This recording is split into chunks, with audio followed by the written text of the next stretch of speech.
সকাল বন্ধুরা, কেমন আছো তোমরা সবাই? আশা করছি তোমরা সবাই অনেক ভালো আছো, সুস্থ আছো। আমিও কিন্তু বেশ ভালোই আছি। তো আজকে সকালবেলা এত জোরে বৃষ্টি হয়েছে, এখন কিন্তু আকাশ পুরো পরিষ্কার। অমিতাভ ঠিক স্কুলে যেন রওনা হয়েছে তখনই মানে মুষলধারে বৃষ্টি হয়েছে। ওইটাই ফোন করে বলছিল আমাকে যে সত্যি জামা কাপড় পুরো ভিজে গেছে। আর স্কুল যাওয়ার সময় বৃষ্টি থাকলে সত্যি অনেক অসুবিধা হয়। এখন কিন্তু আকাশ পরিষ্কার, হয়তো বা পরে হতে পারে বৃষ্টি, রোদও উঠতে পারে, কথা বলা যায় না ওয়েদারের কথা। তো অমিতাভ স্নান করে ঠাকুর পুজো দিয়ে গেছে, আর আমি এখন আসলাম আমার স্পেশাল চা বানাবো। তারপর দুধটা জাল দেবো, জল গরম করব, ছেলের বনবিটা দেব। চলো এক এক করে কাজ করব।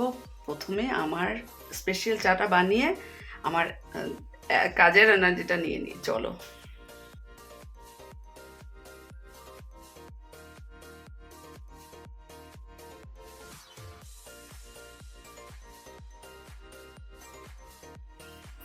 দেখো আজকে শটটা বেশ ঘন হয়েছে, হেভি হবে চা খেতে।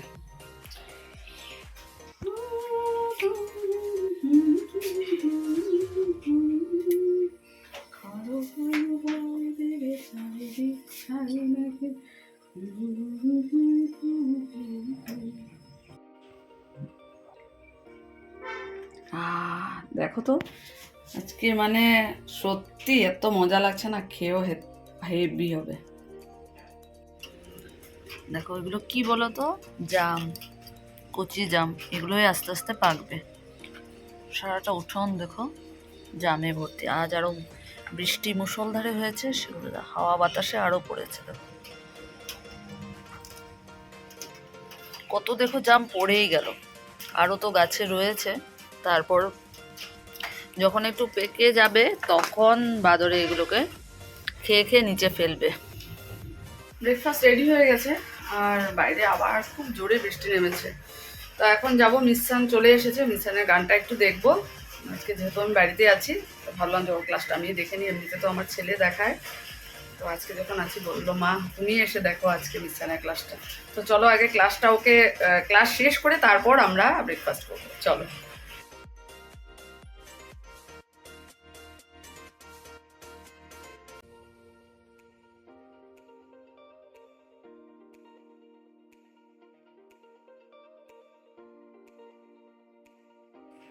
দেখো কি চিকেন আন্টি দিয়েছে, পুরো একদম আলু পুরো একদম বেশি করে দিয়েছে, বলেছে তোদের জন্যই দিয়েছি আলু। এই বাপরে, উফ! আর বৌদির বানানো তো মানে, আর আলু দেখো ভালো হয়েছে। যা আজকে বৃষ্টি বৃষ্টি হয়ে গেল আমাদের রাতে রুটি দিয়ে। হ্যাঁ দেখো মিষ্টানের ক্লাস শেষ করলাম, আর এই দেখো ব্রেকফাস্টও নিয়ে নিয়েছি। আর রাত মানে দুপুরবেলার জন্য তো সত্যি বৌদি মানে চিকেন দিয়েছে একদম গরম গরম ভাতের সাথে। আমার ছেলে বলছে মা আর কিছু লাগবে না আমার জন্য। বললাম পনির খাবি না? বললো না পনিরটা খাবো, আর তুমি যাই বানাও আমি আর কিছু খাচ্ছি না।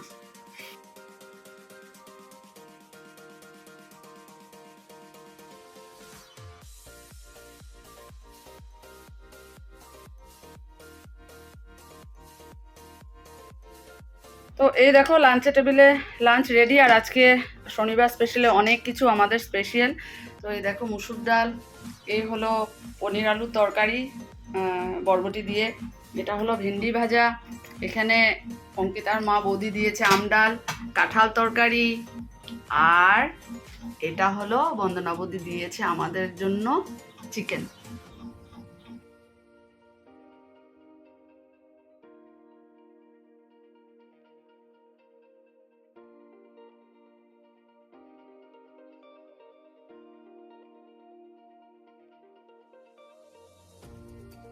তো এই দেখো আমার একাডেমির ছোট ছোট বাচ্চারা একসাথে প্র্যাকটিস করছে। তো এটা কী জন্য বা কী কারণে, তো আমার ব্লগগুলো তোমরা দেখতে থাকো, অবশ্যই তোমরা জানতে পারবে। একটা সারপ্রাইজ অবশ্যই আছে।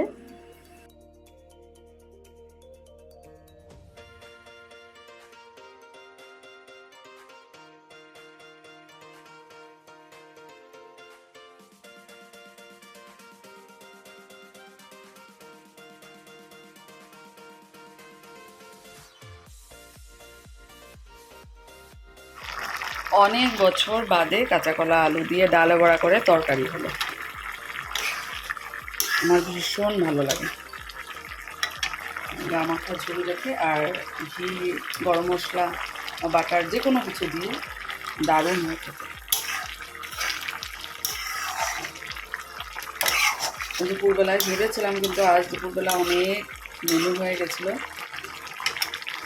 ভেন্ডি ভাজা করলাম, ডাল তরকারি, পনির ছিল, তারপর আবার বৌদি দিল, 2 বৌদি দিল, অনেক কিছু হয়ে গেছিলো। আর সত্যি আজকে দুপুরবেলার মানে শনিবারের স্পেশাল লাঞ্চ দারুণ হয়েছে। কিন্তু খাওয়া দাওয়া করে আর রেস্ট করতে পারিনি, খেতে খেতে এতটাই লেট হয়ে গেছিলো, তারপরে ক্লাস চলে এসেছে।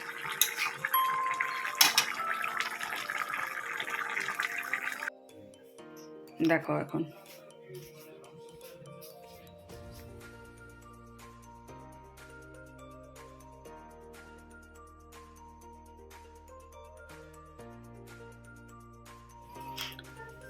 আজকে রাতে আবার প্লেন পরোটা, তো এখন এটা ভাজবো।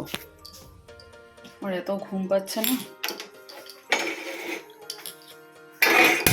আজকে রেস্ট হয়নি। খাওয়া দাওয়া শেষ করেই ক্লাসে বসে গেছি, আর ক্লাস করে চা বানিয়ে সব কিছু শেষ করে একটু গান দেখলাম।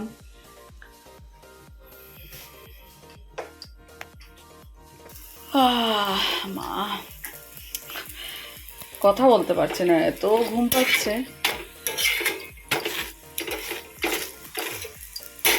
কাল আবার রবিবার, সকালবেলা ক্লাস, স্যারের ক্লাস, বিকেলবেলা ক্লাস, প্র্যাকটিস। কাল সারাদিন আরও ব্যস্ততা।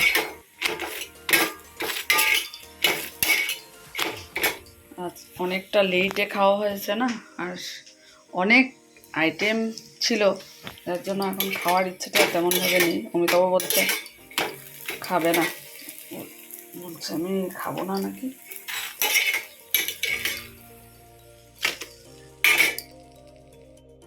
তো এই দেখো পরোটা রেডি হয়ে গেছে। সারাদিনের সব কিছু কাজ শেষ করে এই রাতের আমার নিজের জন্য কিছু সময় বের করে এই দেখো চুলে একটু সিরাম লাগিয়ে নিচ্ছি। অনেক দিন ধরে ভাবছিলাম, কিন্তু রাতে মানে তখন আর সেই সময়টা থাকে না, অনেকটা রাত হয়ে যায়। তো যাক, আজকে এটা লাগিয়ে বেশ ভালোই লাগছে। চলো তাহলে ব্লগটা শেষ করে দিচ্ছি। কাল আবার নতুন সকাল নতুন ভিডিওতে তোমাদের সাথে দেখা হবে। চলো টাটা, গুড নাইট।